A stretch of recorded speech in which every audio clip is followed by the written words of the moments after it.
जी हाँ दोस्तों, new income tax bill 2025 उसके बारे में इस वीडियो में हम डिस्कशन करेंगे। तो नया इनकम टैक्स बिल और जो हमारा पुराना इनकम टैक्स एक्ट है वो किस तरीके से अलग है, क्या चीज़ें जो हैं उसके अंदर अलग है। धीरे धीरे हम आपके साथ सारी चीज़ें डिस्कस करेंगे। अभी हम कुछ जो ब्रीफ है उसका वो आपके साथ इस वीडियो में शेयर कर रहे हैं ताकि आप के लिए भी इजी हो जाए सारी चीज़ें। तो चलिए, अभी तो ये टैक्स जो है लागू कब से होगा वो भी हम जानेंगे।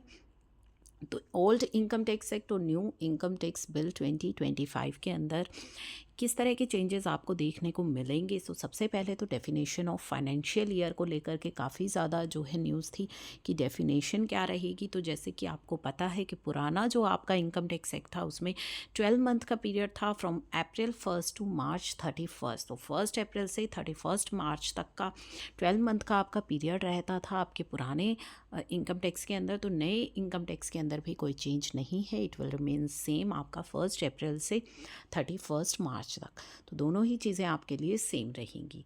फिर हमारा आ जाता है कि डेफिनेशन ऑफ असेसमेंट ईयर। तो पुराना जो आपका इनकम टैक्स लॉ था उसमें आपको पढ़ना होता था प्रीवियस ईयर, असेसमेंट ईयर, इस तरह की टर्म्स आप यूज़ करते थे, जिसमें कि असेसमेट ईयर क्या मीनिंग था कि the year following the financial year, जो आपका फाइनेंशियल ईयर चल रहा है उसके बाद जो आपका स्टार्ट होगा फॉलो करेगा year, that would be your assessment year.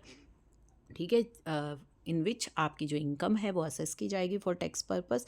तो असेसमेंट ईयर में आपकी इनकम असेस की जाती थी। अब ये जो नया इनकम टैक्स बिल है इसमें अब आपके लिए टर्म यूज़ होगी टैक्स ईयर, यानी कि असेसमेंट ईयर की जगह अब आप पढ़ेंगे टैक्स ईयर। ठीक है, which will is the same as financial year. Terminology change हुआ है, यानी कि टर्म्स जो हैं वो अब आप डिफरेंट यूज़ करेंगे। पहले आप यूज़ करते थे प्रीवियस ईयर, असेसमेंट ईयर, लेकिन अब आपको क्या यूज़ करना है, टैक्स ईयर। ठीक है, इंस्टेड ऑफ अब आपको प्रीवियस ईयर, असेसमेंट ईयर, ये दोनों चीज़ें याद रखना या समझने की आवश्यकता नहीं है। आपके लिए एक ही टर्म आ गई है, दैट इज़ टैक्स ईयर।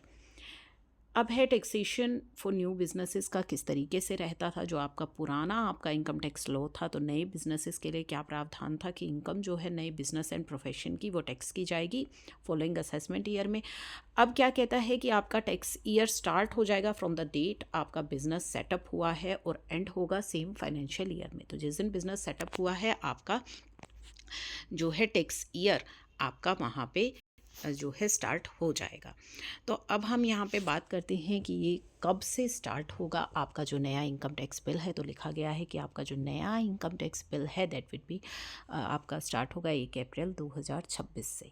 तो ये अनुमान लगाया जा रहा है कि अभी की 26 जो है आपका असेसमेंट ईयर, यानी कि आपका इस 1 अप्रैल 2025 से ये लागू हो जाएगा।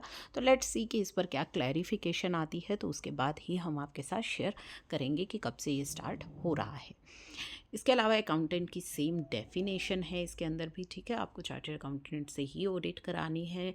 रिटर्न फाइलिंग की बात करें तो रिटर्न फाइलिंग के लिए भी ये सारी चीज़ें लिखी गई हैं। Filing of return and processing के लिए भी कि following person shall file return of income for the tax year on और बिफोर ड्यू डेट। तो टैक्स ईयर में रिटर्न किसे फाइल करनी है, कंपनी को, फर्म को, a person other than company and firm जिनकी टोटल इनकम जो है विदाउट गिविंग इफ़ेक्ट ऑफ जो प्रोविज़न है ऑफ चैप्टर ये जो है 17B के और 8 के, और डिडक्शन जो है आपकी कैपिटल गेन वाली, इनको इफ़ेक्ट दिए बिना यदि मैक्सिमम अमाउंट जो आपका which is not chargeable to tax उससे एक्सीड कर जाती है तो आपको भी अपनी ITR को फाइल करना है। तो इसी तरीके से स्पेसिफाइड एंटिटीज़ को भी करनी है। अगर उनकी total income without giving effect of provision of section 11 exceed कर जाती है maximum amount not chargeable to tax, तो उनको भी फाइल करनी है रिटर्न ऑफ इनकम। ठीक है, इसके अलावा यहाँ पे बताया गया for the purpose of this section due dates क्या रहेंगी, वो भी आप चेक कर लीजिए कि ड्यू डेट्स क्या रहेंगी। तो सबसे पहले कंपनी के लिए जो ड्यू डेट रहेगी 31 October. Person other than company whose account are required to be audited, उनके लिए भी 31 October. Partner of firm whose account are required to be audited, ठीक है, 31 October. Assessee includes the partner of firm or the spouse of such partner if section 10 applies to such spouse, who are required to furnish report referred in section 172, उनके लिए 30 नवंबर। Any other असेसीज़ के लिए 31 जुलाई ही लिखी गई है कि 31 जुलाई ही रहेगी, तो एस मेजर कोई चेंज यहाँ पे देखने को नहीं मिला ड्यू डेट्स में।